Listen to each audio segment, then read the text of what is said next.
Moscow is destroying indigenous people in the meat grinder of war. Such words were heard at the UN from a representative of indigenous people. Cyrus Bolayan, who was born in Mordovia, said, "The Kremlin does not feel sorry for Ossetians, Buryats and Erzya. The percentage of losses per capita among foreigners in the Russian army is much higher than of the Russians themselves. Most of the dead in Ukraine are not from Moscow or St. Petersburg, but from robbed Dagestan." He stressed that the leading regions in terms of the numbers of military casualties per thousand population are North Ossetia, Buryatia, Tuva, Dagestan, Ingushetia, Chukotka, and the Idel-Ural regions. Ukraine has already destroyed more than 23,000 occupiers who invaded Ukrainian soil at Putin's behest. Such data is provided by the General Staff of the Armed Forces of Ukraine. The soldiers themselves call even higher numbers. Я сегодня смотрел, короче,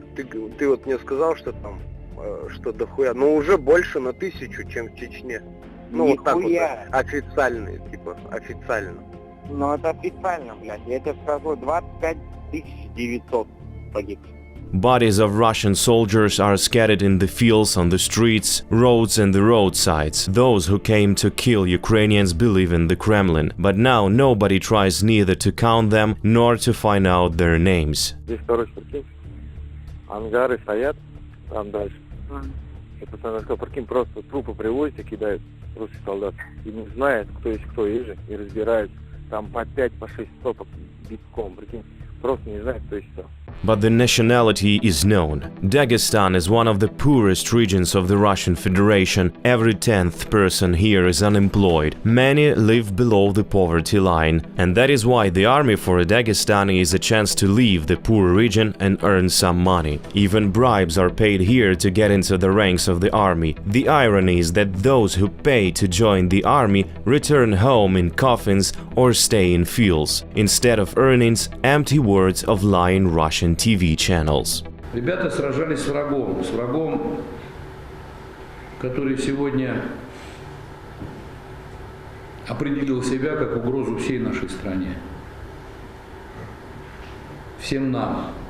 But no one explains exactly how the Ukrainian military located in Kharkiv could threaten the population of Makhachkala, which is 1,500 kilometers away. Just as no one talks about how the armed forces of Ukraine could threaten the population of the Republic of Buryatia. Kharkiv is 6,000 kilometers away. But still, Buryats have been fighting against Ukraine since 2014. Buryatia is the region number 2 in Russia in terms of mortality during the full-scale invasion. And Buryatia, like Dagestan, is one of the poorest regions. Here, every 10th citizen is unemployed too. Meanwhile, the army gives food, clothes and work to do. And then, when the soldier returns home in a coffin, they will tell that he's a hero and fought bravely against the mythical Nazis. Еще один наш земляк погиб, исполняя служебный долг, участвуя в спецоперации на Украине. Первый груз 200 идет в Хакасию. В ходе спецоперации на востоке Украины погиб военнослужащий из Саяногорска. Во время проведения спецоперации Вооруженных сил России на территории Украины погиб 25-летний житель Краснопартизанского района. Such messages were heard in all Russian regions, but the Kremlin quickly decided to keep details about dead soldiers and their relatives in secret. This data will now be available only at military enlistment offices,